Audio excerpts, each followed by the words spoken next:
Diálogos podem curar as nossas feridas emocionais da infância? Sabemos que as palavras têm poder. E no programa Pais e Filhos de hoje, a gente vai falar sobre como podemos dialogar, conversar, acolher para criar os nossos filhos com menos traumas possíveis. Fica com a gente que está começando mais um programa Pais e Filhos.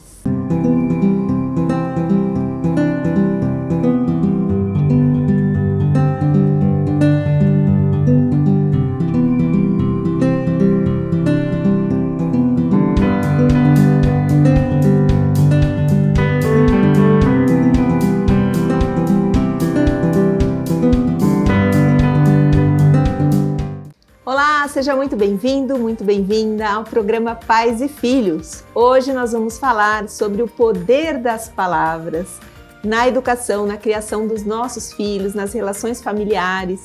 E para falar sobre isso, eu estou com a Mariana Lebrão, que é educadora parental e escritora, que vai trazer para a gente um questionamento sobre como as palavras podem nos ajudar ou às vezes até nos atrapalhar nos nossos relacionamentos interpessoais. Seja muito bem-vinda, Mari. Muito obrigada pelo convite, eu estou muito feliz de estar aqui. E aí a gente já quer começar já falando sobre isso, né, Mari? De qual maneira, assim, a gente pode pensar que as palavras podem ajudar ou atrapalhar nos relacionamentos? Eu acho que é muito importante a gente lembrar que as crianças, na infância, elas pegam tudo para elas. Elas têm esse egocentrismo que não é uma coisa ruim, é uma coisa natural delas. E quando a gente usa palavras ambíguas, palavras que deixam a entender que elas são as responsáveis por aquilo, elas vão entender isso. E elas não vão conseguir fazer a abstração que a gente normalmente faz e que até adulto tem dificuldade. Eu tenho muita dificuldade nessa abstração. Então é muito importante a gente usar essas palavras para nomear. É o que a gente sempre fala na educação positiva, né? Nomear o que está acontecendo, nomear o que essa criança pode estar sentindo e dar espaço para ela também ir aprendendo a nomear isso. Então acho que isso é muito importante, é muito lindo e é dar esse espaço de cura, né? Esse espaço de crescimento e desenvolvimento. Isso de um lado assim positivo de como a gente pode ajudar as nossas crianças, né, Mari? Mas para pensar além disso, assim, por exemplo, eu vou trazer até uma situação assim, em que um pai ou uma mãe vê que o filho está enrolando demais para ir para a escola, não quer levantar da cama e já começa a falar: para de ser preguiçoso, seu folgado, e trazer essas palavras que são negativas, né? Isso pode deixar marcas nessa criança, pode... Qual é o impacto dessas palavras que são rótulos negativos, né? Na infância ou na adolescência? É maior do que a gente imagina, né? Eu não sei se você já fez o experimento do feijão. E se vocês não tiverem feito, façam em casa, porque é muito bom. Você pega um feijãozinho, um copo de plástico qualquer, um algodãozinho com água e um grãozinho de feijão. E você faz isso em 2 copos. E em um dos copos você fala palavras boas, palavras de encorajamento, palavras bonitas e com amor. E no outro você xinga, você fala palavras grosseiras, você fala: não, você nunca vai crescer, não, você não vai conseguir. E aí você vê ao longo do tempo como esse feijão vai crescer muito mais do que esse outro. E isso, já teve pesquisa científica que fez isso com água. Como o som interfere, eles congelavam a água, né? E os flocos de neve ficavam diferentes de acordo com o som que estava. Seja de música, seja música muito alta, grito. Então, existem coisas que já nos mostram como isso interfere demais, muito mais do que a gente imagina. E a gente carrega isso, né? Porque a gente normalizou. Como a gente já ouviu isso tanto? A gente acha que não vai dar nada. Eu sobrevivi, não é? Eu sobrevivi, mas a gente sobreviveu a que preço? A gente sobreviveu, e será que a gente cresceu o tanto quanto a gente poderia crescer se a gente tivesse sido esse feijão que foi tratado com amor, com afeto? a gente não vai saber, mas a gente pode fazer diferente agora, né? Então acho que é muito mais do que a gente imagina. É muito legal, interessante, eu nunca tinha feito, nunca fiz, não tinha lido a respeito dessa história do feijão, mas eu vou fazer, gente, eu vou fazer e depois eu vou mostrar pra vocês. Faz, é muito legal. As minhas filhas vão até se assustar na hora que vê eu xingando o feijão, vou fazer quando eu estiver bem na TPM, assim, sabe? Faz junto com elas, é uma coisa muito legal fazer junto com elas, deixa eles meio distantes, assim, um do outro, mas é legal. E então, a gente tá pensando assim, né, nessa questão das palavras, né? Para além das palavras, porque assim, a gente sabe, é muito mais já do senso comum saber que algumas atitudes dos pais podem prejudicar o desenvolvimento da criança quando se referem, por exemplo, a essas violências físicas, né? Bater na criança, apertar, beliscar, que para algumas famílias ainda é normalizado, mas isso já... Até por ser crime, hoje já é muito mais aceitável, que as pessoas já enxergam isso como uma violência, né? Mas não enxergam ainda a questão das palavras, das ofensas, das humilhações, né? E quais as consequências de longo prazo eu posso ter de tantas feridas emocionais que vêm desses xingamentos, Mari? Olha, a gente pode... É muito lógico. Eu acho que é muito legal porque é muito lógico. Imagina que uma criança, ela cresceu sendo invalidada. Ou seja, uma coisa que é muito comum a gente fazer. A criança cai. E não foi nada, não foi nada. Tá tudo bem, tá tudo bem. Sei lá, às vezes a criança quebrou o braço e você tá falando que não foi nada, não precisa chorar. O que que isso faz com essa criança? Ela vai começar a aprender que, pô, eu tô sentindo dor, mas não é nada. Então, essa dor, eu começo a dissociar do que o meu corpo está falando pra mim, do que o meu corpo me traz. Então, quando você é muito invalidado e principalmente emocionalmente, às vezes a criança tá triste e a gente, adulto, não consegue lidar com a tristeza da criança, porque dói na nossa tristeza, dói no que a gente tá sentindo e a gente olha e a gente fica, meu Deus, eu não quero que essa criança esteja triste, eu não quero que ela sinta isso, porque eu não consigo lidar com isso. E aí o que eu falo? Não, você não tá sentindo isso. Não, não foi nada, vai passar. Não, você tá fazendo drama, sabe? E aí o que essa criança vai entendendo? Não, eu não tô sentindo triste. E aí você tá lá, triste, triste, e você não consegue lidar. Porque a tristeza, ela faz parte da nossa vida, ela faz parte do nosso ciclo das emoções, né? E quando a gente não olha para ela, a gente não tem um pedaço muito importante, que é a limpeza. O triste, a tristeza, ela faz com que a gente consiga tirar isso do nosso corpo, consiga chorar. Por que a gente chora quando a gente tá triste? Porque você tá tirando, tá muita coisa aqui dentro, você precisa tirar isso de alguma forma, e as lágrimas, elas, é como se elas lavassem a alma, né? Bonito, poético, mas é como se elas lavassem a alma, e quando a gente começa a falar pra criança, não, não é nada, para de chorar, você não pode chorar, menino não chora, o que acontece? Aquilo fica dentro delas e vai sair de alguma maneira, só que normalmente sai com doenças, sai com coisas que não são muito saudáveis pra gente. E quando a gente cresce, a gente não sabe mais o que é estar triste, a gente não sabe como é lidar com a tristeza.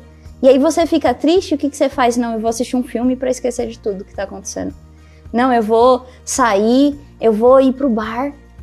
E aí você começa a encher a sua vida de coisas para esquecer do triste, sem nunca deixar ele passar.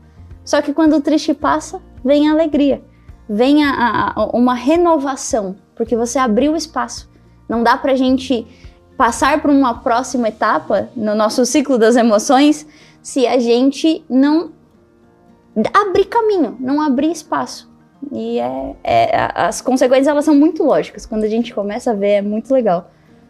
E é um período de conscientização para a gente entender isso, né, Mari? Assim, porque para mim hoje já faz mais sentido, é muito mais racional, mas até hoje, quando eu me vejo triste, o meu primeiro passo, claro, primeiramente é a distração, né? Percebo que eu tô mais tempo nas redes sociais, que eu tô me distraindo, mas quando eu começo a me conectar com essa tristeza e a aceitar, lá vem um monte de julgamento.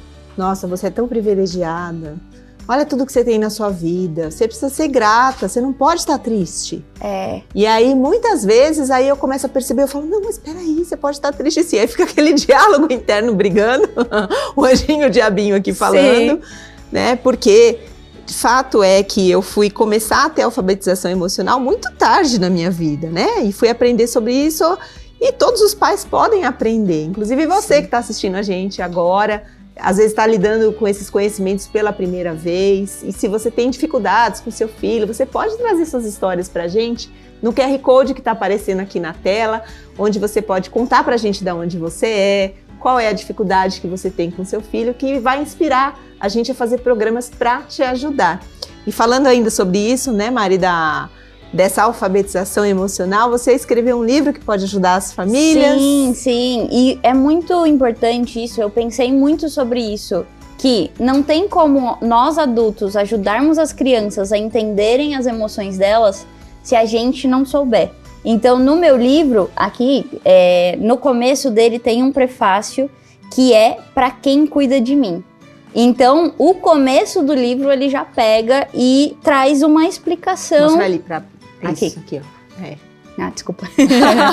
O começo do livro, ele já traz uma explicação do que são essas emoções. Ele ficou um começo relativamente longo para um livro infantil, mas eu quis trazer isso porque se nós não soubermos lidar com as nossas emoções, se nós não soubermos por que a raiva existe, por que a tristeza existe, não tem como a gente ajudar as crianças. E aí, só depois disso, tem aqui também o ciclo das emoções, né? Eu não sei como que... Aí tá ótimo. Aí tá ótimo? Sim. O ciclo das emoções, então aqui vai falar que a tristeza, por exemplo, ela é a recuperar e o limpar.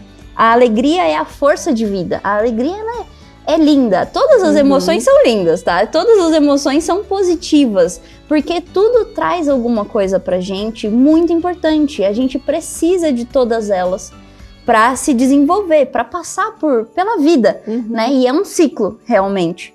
E aí vem o medo, que é o alerta de perigo, e a raiva, que quer dizer passou dos meus limites.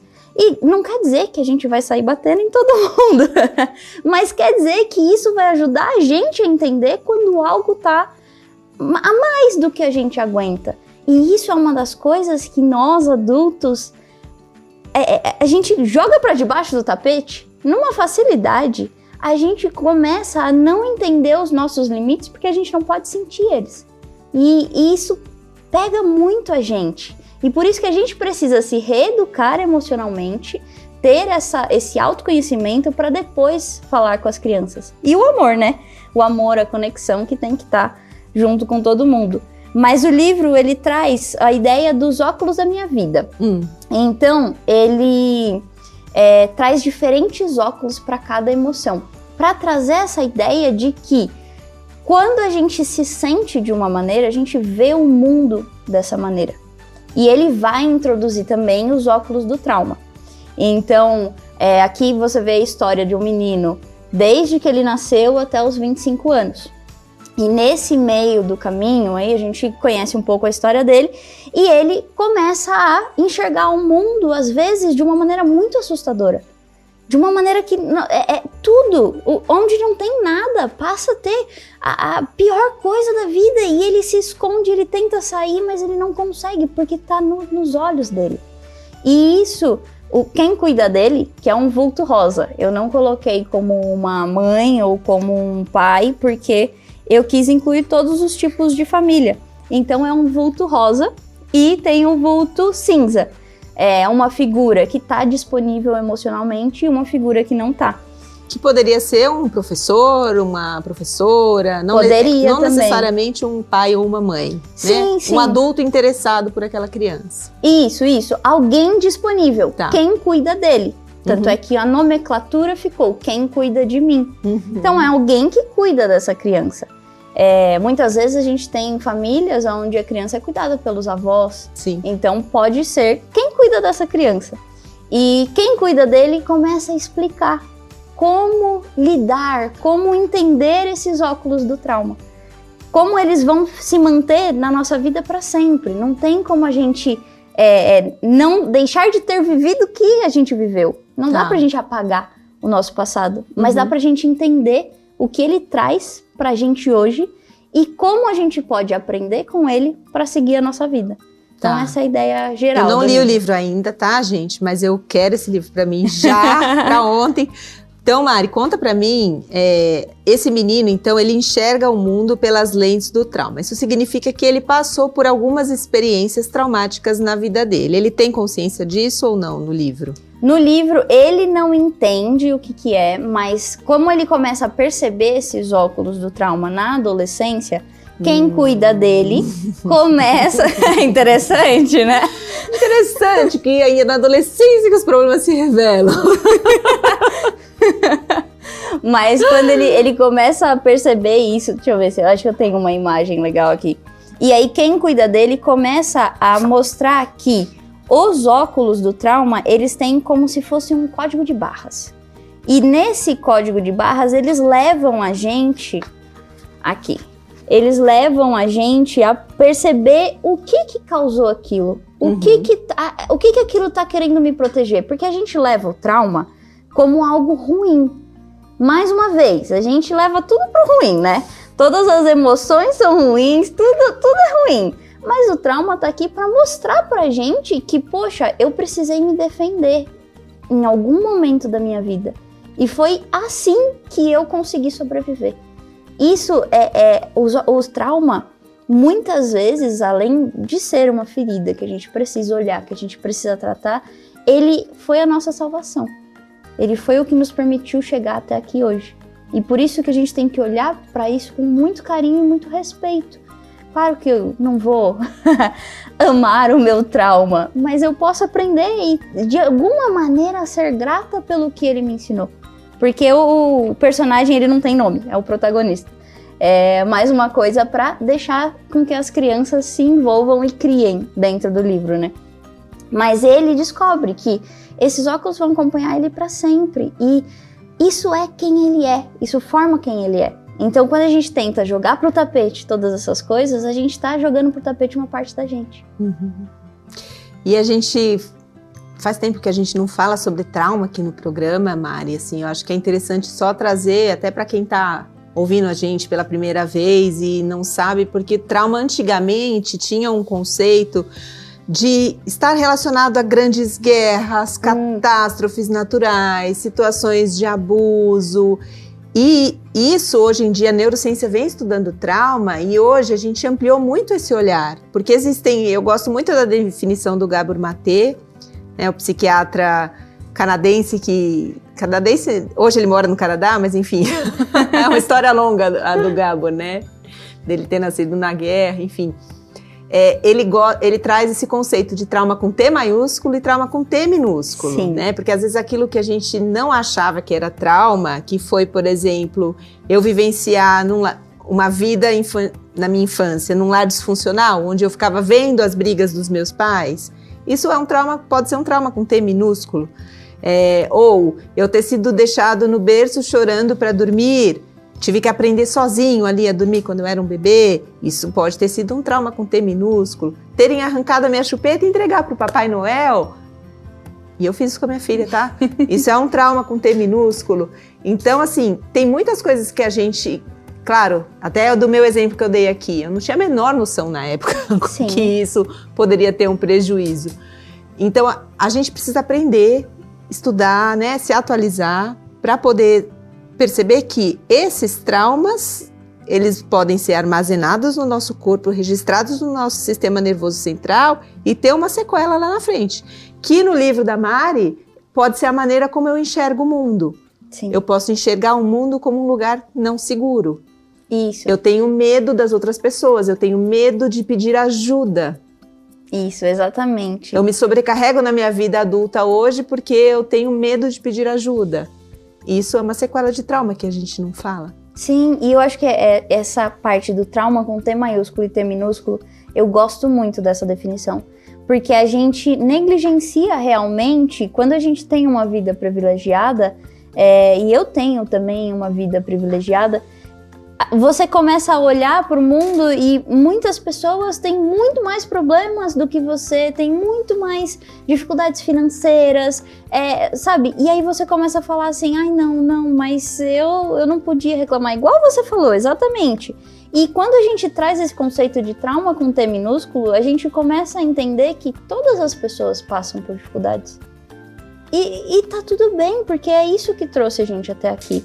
E a gente negligenciar os nossos sentimentos e as nossas dificuldades não vai fazer com que a gente fique melhor no mundo. Pelo contrário, quando a gente começa a negligenciar os traumas com T minúsculo, a gente começa a não se desenvolver. A gente começa a pessoas privilegiadas, vou falar uma coisa perigosa aqui, pessoas privilegiadas que ignoram os seus traumas com T minúsculo, elas não se desenvolvem tão bem quanto elas poderiam para poder ajudar quem está com os traumas de T maiúsculo. Porque os traumas de T maiúsculo, a maior parte deles são sociais. São coisas que não deveriam existir. Então, se você teve traumas com T minúsculo, que bom para você. Use isso para se desenvolver, para que você consiga gerar oportunidade para que outras pessoas só tenham traumas com T minúsculo. Só que se a gente fica negligenciando esse T minúsculo, coitado do T minúsculo, gente. Se a gente fica negligenciando esse T minúsculo, o que acontece é que a gente não consegue mudar a nossa sociedade para que esse T maiúsculo deixe de existir. E porque esses traumas de T maiúsculo que eu digo, que são o preconceito, que são falta de alimentação, falta de comida, falta de lugar para morar, é uma violência que existe contra o nosso corpo físico. A gente não tem condições mínimas e básicas necessárias para sobreviver. Então, esses são alguns dos traumas com T maiúsculo, né? Existem alguns outros que são mais violentos, como ver um acidente, ver os seus pais, os seus cuidadores morrerem, falecerem. Isso também seria considerado como trauma de T maiúsculo. Sim. Mas eu digo aqui da parte social. Se a gente negligencia o trauma com T minúsculo, a gente não tem pessoas capacitadas o suficiente para conseguir quebrar esse ciclo e reduzir. Pra todo mundo devia ter trauma com T minúsculo. Todo mundo tem, né? Só não sabe que tem. Né? Todo mundo tem, mas todo mundo deveria ter só trauma com T minúsculo. Eu acho muito interessante o que você falou. Acho que a questão, assim, é que quando a gente fala em trauma com T minúsculo, não significa que ele não tenha uma dor, né? Não tem uma dor ali escondida. E muitas vezes essa negligência, que é eu não querer enxergar ou eu negar, falar, não, gente, apanhei, tá tudo bem, eu sobrevivi, é graças a isso que eu tô aqui. Esse discurso, muitas vezes, é para negar eu não querer entrar em contato mesmo com essa dor, ou eu não querer tirar os meus pais de um lugar, de um pedestal idealizado, né, que eu coloco ali, como se os meus pais fossem pessoas humanas perfeitas, que nunca pudessem errar.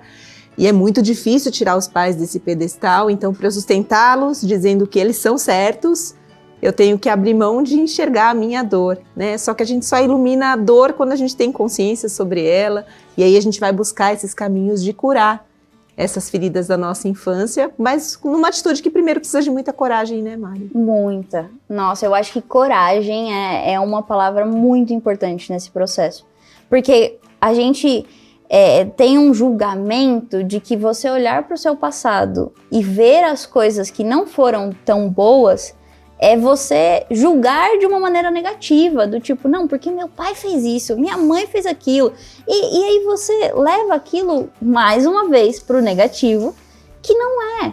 Nossos pais, nossos cuidadores, todo mundo que veio, que chegou até aqui, chegou até hoje, eles fizeram o melhor que eles podiam. Eles fizeram tudo o que dava. Gente, o quanto que a gente tem de informação a mais hoje.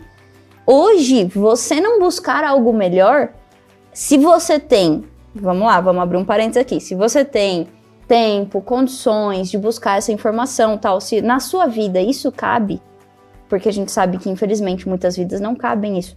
Mas se você tem essa disponibilidade de buscar essa informação e você não busca, isso é negligência. Por quê? Há 20, 30 anos atrás, para uma informação, a gente estuda os ACEs, tudo isso já vem há muitos anos, mas para isso chegar nas pessoas de uma maneira acessível, era muito difícil. Você tinha que ser cientista para saber do que a gente sabe hoje, que você pode abrir o Instagram e tem muitas pessoas, eu inclusive, tentando levar essas informações para o público geral de uma maneira leve, de uma maneira que seja instrutiva. E eu acho que isso é a grande diferença do passado para hoje. A gente tem acesso a essas informações. E a gente não olhar para elas e não dar uma pausa e falar, claro, quando você percebe que gritaram com você e que isso não era legal, é como se isso tirasse um pouco o seu chão. E tá tudo bem, porque realmente, poxa, tudo que eu pensei que era uma coisa não é mais, e agora eu vou ter que quebrar esse ciclo e fazer diferente e aprender do zero. Porque você não vai ter mais alguém que vai ser o seu exemplo. Claro que você encontra pessoas no mundo que podem se tornar esse seu exemplo, mas na sua família você não vai ter mais aquele, não, eu vou fazer assim porque já fizeram e o que aconteceu? Deu certo. E aí quando você descobre que não deu certo, você fala assim, tá, e agora? O que eu faço? Eu não tenho mais essa trilha, eu vou ter que ir lá e trilhar uma trilha nova, tirar as árvores do caminho, tirar a folhagem, eu vou ter que construir uma trilha nova? Vai, mas essa é a coragem que a gente fala, essa coragem de trilhar um caminho novo que vai chegar num lugar novo. Porque tem muitas coisas que eu acho que os nossos antepassados, isso é uma coisa que eu trago até no livro também, esse olhar para os nossos antepassados, para a nossa origem, é muito importante. Só que a gente precisa entender que o nosso momento atual é outro. Que a quantidade de informação que a gente tem, de acessibilidade que a gente tem, é outra. E a gente precisa fazer diferente, ter a coragem de fazer diferente. Eu adorei. Exato. E como que a gente vai quebrar esse ciclo e começar de uma nova forma, assim como a Mari disse. Mari, não responda agora, a gente vai fazer uma pausa para um cafezinho e no próximo bloco a gente vai mostrar para você caminhos para a gente quebrar esse ciclo de violências transgeracionais e criar os nossos filhos de uma forma diferente.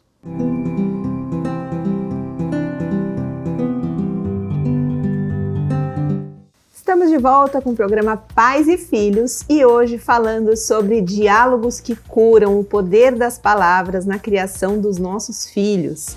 E a gente está aqui com a Mariana Lebrão, educadora parental, que trouxe para a gente aqui um livro maravilhoso para ajudar a gente a se educar emocionalmente, para educar os nossos filhos, né? Se você quiser saber informações, pode escrever aqui nos comentários se você está vendo pelo YouTube. No finalzinho do programa, a Mari vai passar os contatos das redes sociais delas. Mas agora, Mari, eu queria fazer com você um quadro assim de uma simulação de como a gente vai quebrar esse ciclo, né? Através das palavras. Então, buscando esse caminho das emoções, da gente aceitar que todas as emoções são válidas, todas as emoções comunicam algo pra gente e que todas as emoções são seguras de serem sentidas. O que você diria pra mim, assim, se eu fosse uma criança de 2 aninhos e eu vou entrar ali numa piscina pela primeira vez, vou fazer uma aulinha de natação e eu agarro ali na sua mão e falo, eu tô com medo, eu não quero ir, tô com medo. E eu falar assim, tá tudo bem você ter medo.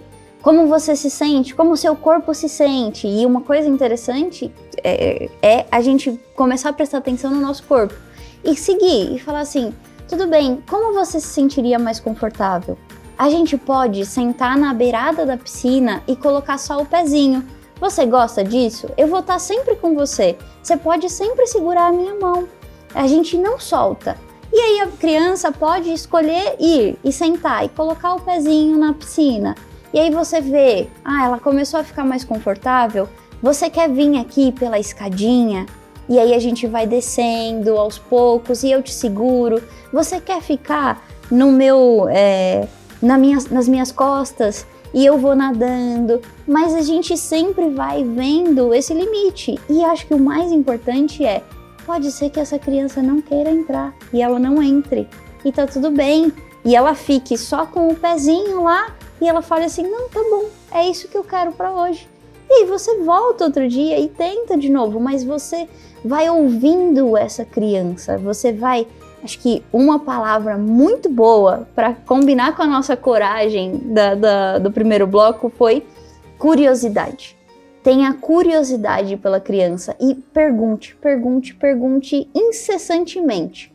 E você vai vendo onde que ela vai te levando, até onde ela consegue. E se ela não conseguir entrar na piscina no primeiro dia, tá tudo bem. Por que não estaria, né? Nesse exemplo já me veio logo um monte de família que eu atendo falando assim, mas doutora, mas aí eu não tô reforçando que ele vai virar medroso e que ele... porque é o medo das famílias.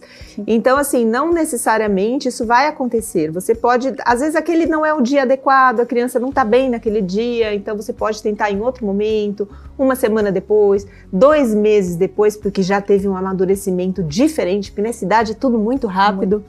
E a criança talvez já tolere, enfim, né? Não quer dizer que uma ação que a gente faz, às vezes, com os nossos filhos, significa que você já bateu o martelo e para sempre vai ser assim, né? A gente que precisa abrir mão dessa rigidez, para deixar a fluidez da vida, às vezes, guiar os nossos caminhos, né? Vou trazer mais uma emoção aqui, então, vamos lá.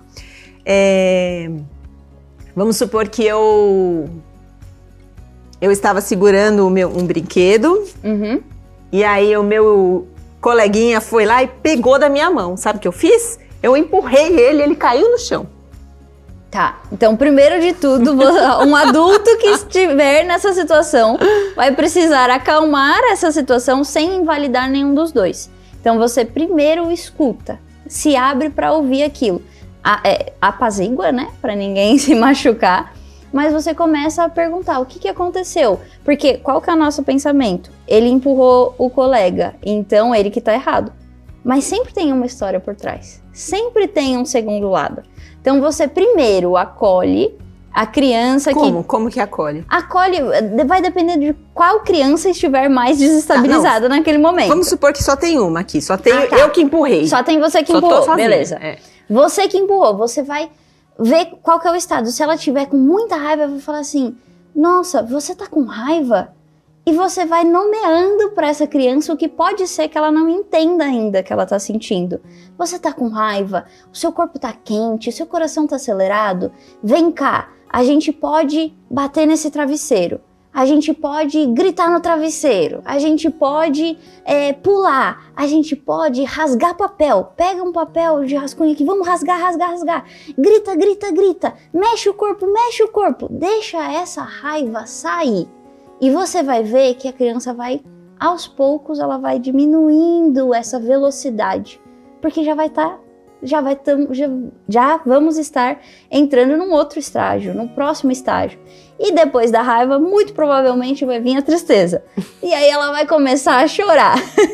E talvez esse não vá ser o melhor momento para você entender o que aconteceu. Quando ela começar a chorar, você pergunta para ela, você quer um abraço? Você quer que eu fique aqui? Vem cá. E você abraça essa criança e você deixa ela chorar. Então você vê que nessas etapas, em nenhum momento eu cheguei e falei assim, o que aconteceu? Que isso? Por que você empurrou ele? Não, você vai acolher primeiro essa criança que você está mais próxima e vai deixando ela passar por esse ciclo das emoções e quando ela parar de chorar, ela para de chorar sozinha, a gente não tem que fazer nada. É mais fácil seguir o que a criança está falando pra gente do que tentar impor qualquer coisa. Quando ela parar de chorar e você fala assim, o que aconteceu? Você quer me contar? Como é que foi? E ele vai provavelmente contar que tiraram da mão dele. E nessa você conversa, você fala assim, nossa, é verdade, essa outra criança não deveria ter tirado da sua mão sem a sua permissão. Você estava com um brinquedo, então o brinquedo estava com você naquela hora e isso precisa ser respeitado. Sinto muito que essa criança não respeitou, a gente vai conversar com essa criança também. Mas numa dessa, você não precisa empurrá-lo. Você pode, por exemplo, falar, eu estava com o brinquedo primeiro, por favor me devolva. Claro que a criança não vai fazer isso na próxima vez, tá? Sim. Mas é na repetição que a gente ensina. Isso. Pelo menos ela sabe para onde ir. Ai, mas aí a outra criança não devolveu. Então você pode procurar um adulto mais próximo, algum adulto responsivo que vai chegar naquela situação e vai fazer essa mediação. Mas é muito importante, por exemplo, a gente não falar para a criança, ai, mas é só um brinquedo, deixa ele levar. Porque aí, quando a gente cresce, o que a gente aprende? Eu não posso lutar pelo que é meu. Se qualquer um vier e me tirar isso e passar por cima de mim, eu preciso ficar quieto. E aí nós nos tornamos adultos que não conseguem ter essa força da raiva para estabelecer esses limites e falar assim, não, cara, peraí. Por exemplo, você faz um trabalho na escola ou na faculdade e alguém vai lá e copia o seu trabalho e aí você chega lá e fala assim, não, eu não posso fazer nada, né? Pô, uma pena que essa pessoa copiou meu trabalho. Ah, o comitê de ética me pegou, né? Eu vou ser suspensa. Poxa vida, não tem o que fazer, né? E aí a gente começa a sofrer essas consequências na vida adulta. Por quê? O brinquedo estava comigo, o outro foi lá e tomou da minha mão e quem estava errado era eu. Aí você foi falando, me lembrou muito um exemplo de uma outra emoção. Vou falar pelo exemplo e aí a gente constrói aqui como seria essa conversa. Então imagina que eu sou, é minha filha uma criança de 6 anos, que eu falo pra ela, filha, vamos sair, precisa pôr um shorts. Aí ela vai lá, abre a gaveta, não tem os shorts que ela quer. Ai, só tem o rosa! Isso é muito comum, vai acontecer com todo mundo. Quando eu tiver filho, vai acontecer comigo também. Mas é uma questão de deixar primeiro de tudo, deixar essa frustração sair. Deixa gritar, por um tempo você deixa. Acalmou um pouco, você fala assim, filha, me conta o que aconteceu. Ai, eu queria o short rosa. Por que você queria o short rosa? Ah, porque a gente vai no parque e ele é sei lá o quê. Vamos tentar achar uma outra opção? Esse short rosa, sei lá, tá lavando, tá molhado lá no varal. Não vai ter como pegar o short rosa.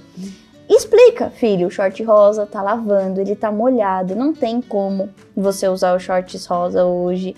Mas a gente pode tentar achar o segundo melhor. Qual que é o segundo melhor pra você? Vamos lá, vamos tentar procurar? É um short? É uma calça? É o quê? Se a gente colocasse um short e uma saia por cima do short, será que você ia achar isso legal? E pergunta, e não é assim, não tem o short rosa, vai esse. Ah, mas é igual. Não, mas tá ótimo. Não, mas quantos shorts você tem e você tá reclamando? Ela tá reclamando sim! A gente às vezes reclama como adulto.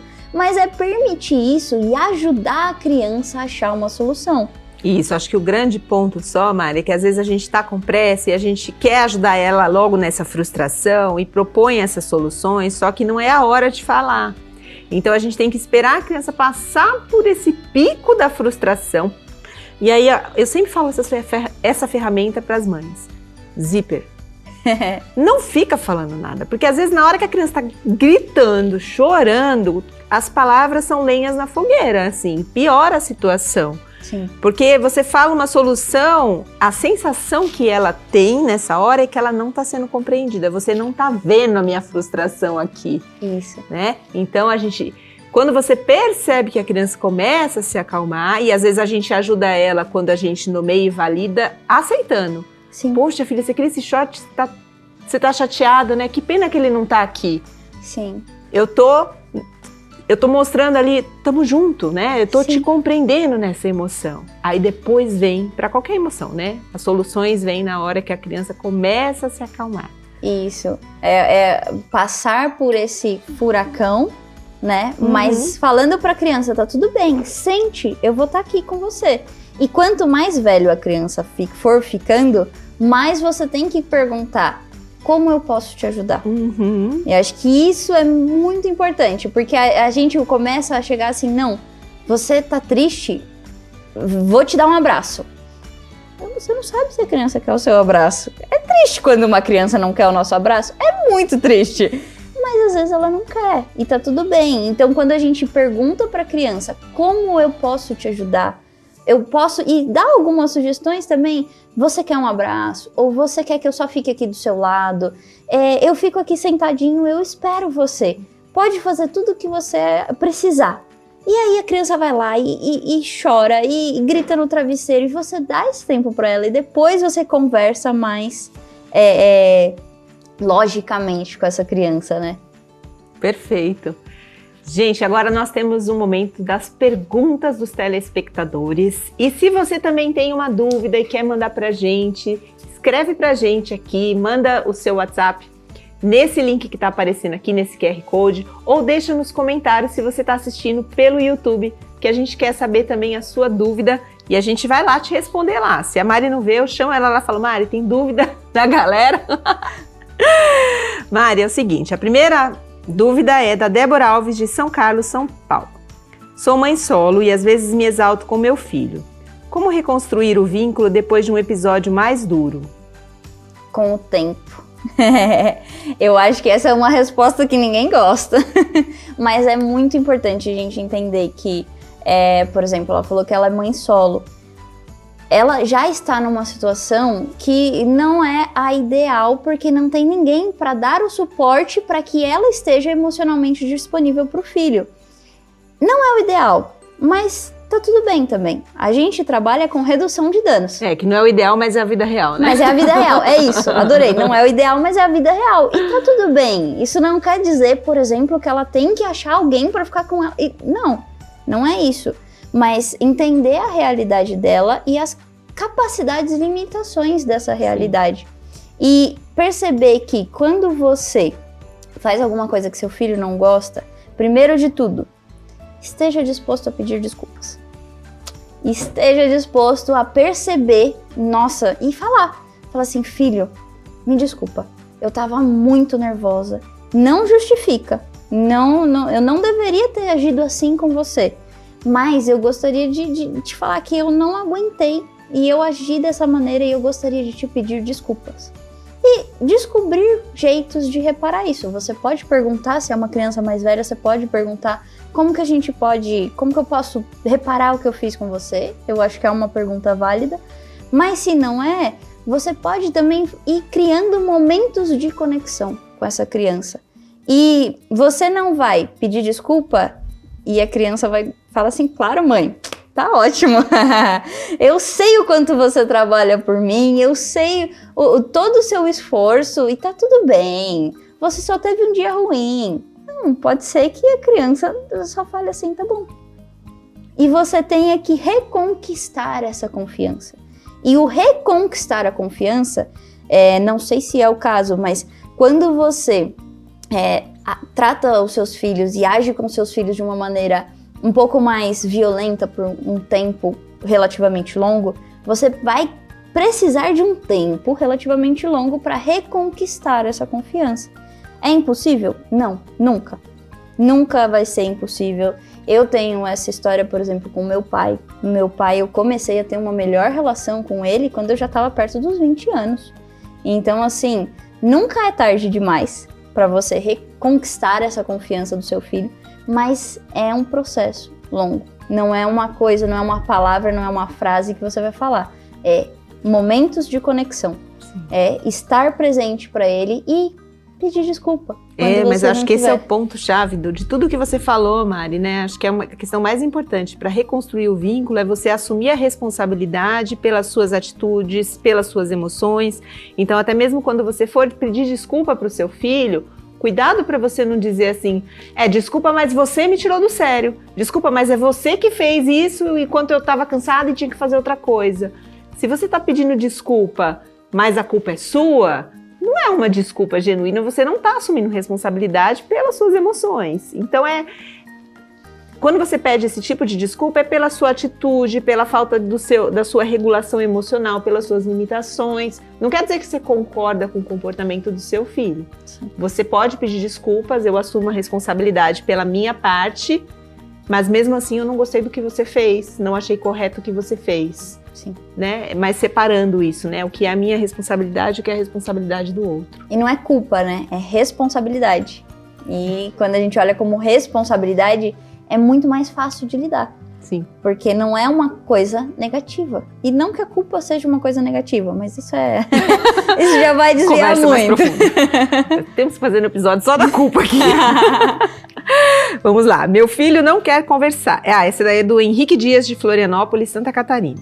Meu filho não quer conversar. Fica no quarto, no celular. Como abrir esse canal de diálogo sem forçar?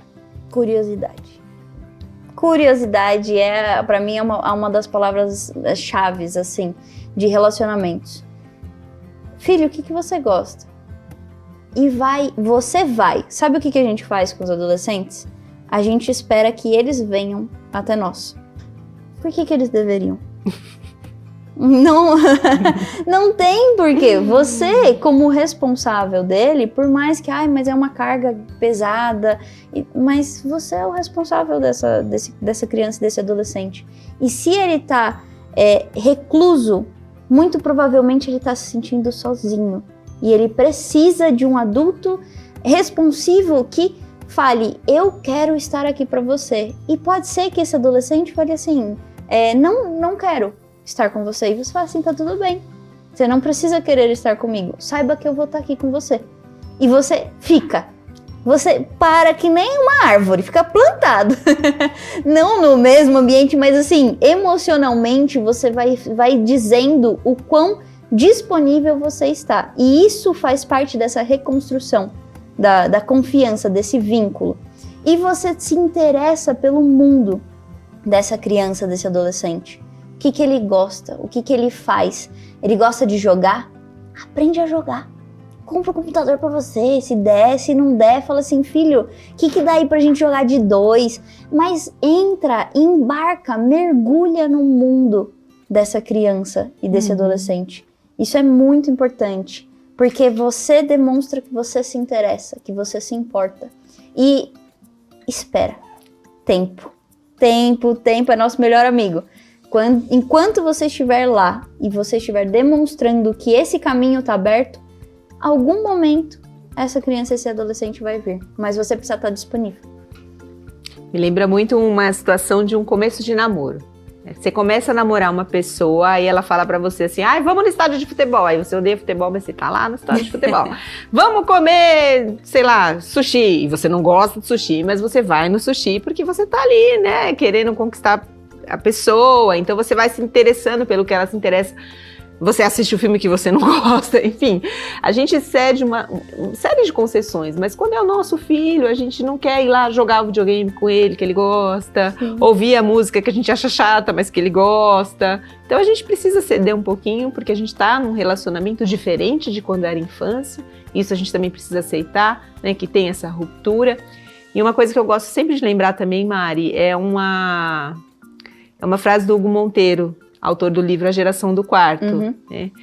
O que o seu filho encontra quando ele sai do quarto? Se são só críticas, para que ele vai querer sair do quarto? Então a gente tem que revisitar a maneira como a gente está falando, se a gente aceita o nosso filho como é.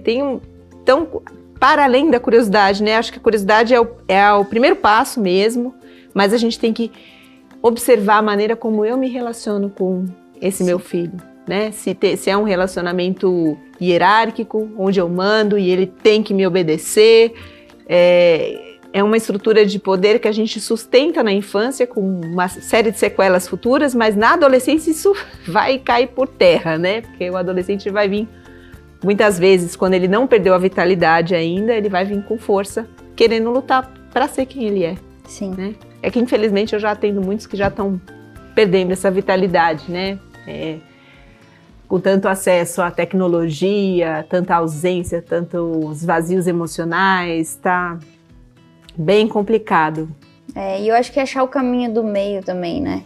Depois que você olha pra você pergunta, o que eu faço que você não gosta? Nossa, maravilhosa essa pergunta. O que você, o que te incomoda? Como viver nessa casa poderia ser mais legal pra você? A gente tem uma crença de que nenhum adolescente gosta de ficar em casa, e eu já ouvi uma coisa que é muito perigosa, de que os adolescentes precisam não gostar de morar em casa, porque senão eles não vão ter força para sair de casa. É uma coisa que, por muito tempo, antes de eu encontrar a educação positiva, eu acreditei. Falei assim, não deve ser possível mesmo ser adolescente e gostar de morar numa casa, né? Porque eu não gostava de morar na minha. Mas hoje eu olho e eu falo assim, nossa, que pensamento mais triste. Porque é possível sim, e são os últimos anos que você tem do seu filho morando com você. Então, quando for difícil, eu pensaria, será que eu tô disposto a perder esse restinho de tempo que eu tenho do meu filho aqui dentro da minha casa? Será que não olhar pro que ele não tá gostando vale mais do que poder viver esses últimos anos dele aqui em casa? Acho que é uma pergunta, desculpa, é uma pergunta dura, mas... É para se fazer, né? A gente tem a última aqui, Mari, da Carla Menezes de Recife, Pernambuco. Qual a diferença entre conversar e dar sermão? Tenho medo de estar falando mais falando do que ouvindo, que é o natural dos pais, né? Natural da gente, né? Acho que de todos os adultos Entre conversar e dar sermão. Entre conversar e dar sermão, acho que a maior diferença está no que a gente chama de escutativa, né? Você tá escutando para responder ou você tá escutando para entender? Se você escutou para entender, uma que você já vai estar mais dentro dessa situação, e você dar um sermão, você chega com esse a resposta, é isso que você faz, esse é o certo. O sermão normalmente começa com esse é o certo e termina com você não concorda, mas quando você tiver filho, você vai concordar. E se você olha para isso, ele vem de um lugar hierárquico onde não teve essa escuta, não teve essa troca, esse diálogo. Então, se você realmente quer conversar, quer ajudar, pergunta como você pode ajudar. Muitas vezes as crianças, os adolescentes, eles só querem falar. Eles só querem ser ouvidos, eles só querem reclamar um pouco da vida. A gente, às vezes, quer só reclamar um pouco da vida. Você sai pra jantar com uma amiga só pra reclamar. E aí, às vezes, ela até te pergunta, você quer uma opinião? Você quer alguma coisa ou você só quer reclamar? E você fala assim, eu só quero reclamar. Eu vou resolver isso. Eu sei que eu consigo resolver isso, mas eu só quero reclamar. Então, é muito importante a gente perceber se a gente tá vindo desse lugar de cima para baixo, eu sei qual é o certo, eu sei qual é o melhor para você, eu sei como você se sentiu, ou se a gente tá vindo de tipo, eu quero entender como você se sentiu, eu quero entender o que você precisa, eu quero entender como eu posso te ajudar. Eu acho que essa disponibilidade, você não vai dar um sermão se você estiver disponível para realmente ajudar essa pessoa com a necessidade dela, não com a sua. Mari, você me deu a melhor definição de escuta ativa, acho que eu já vi. Olha que eu estudo muito comunicação, sou apaixonada por esse tema, né? Para que você está ouvindo? Pronto, matou já o que é a definição de escuta ativa. Brilhante. Foi incrível te ouvir, né? Aprendi tanto aqui, queria estar com um bloquinho aqui pra ir anotando.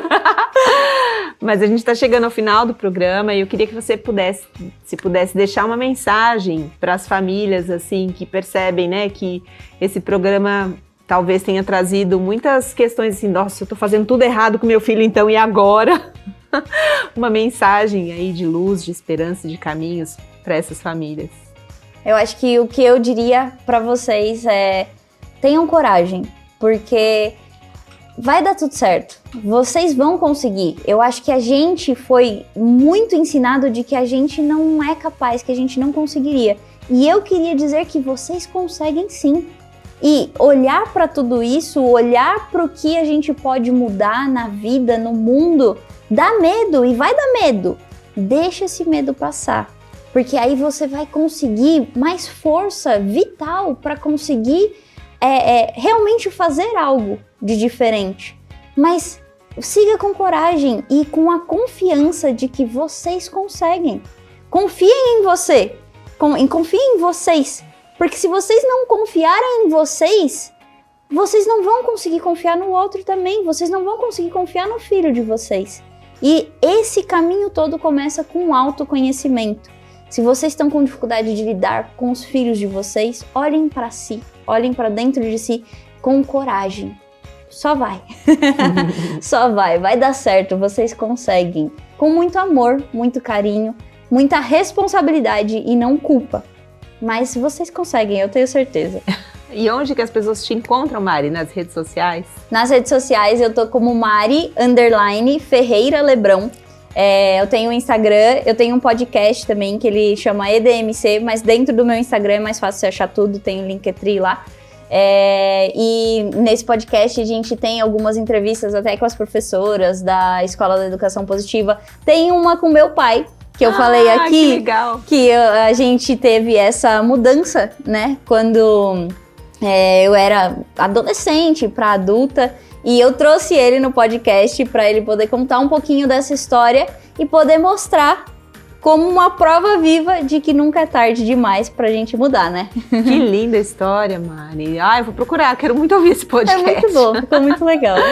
Que bom, e eu espero que você tenha gostado do nosso programa. Continue com a gente acompanhando o programa Pais e Filhos. Toda semana a gente tem conteúdos, convidados especiais para trazer informação de qualidade, para aprimorar esses vínculos, esses laços familiares. Até o nosso próximo programa.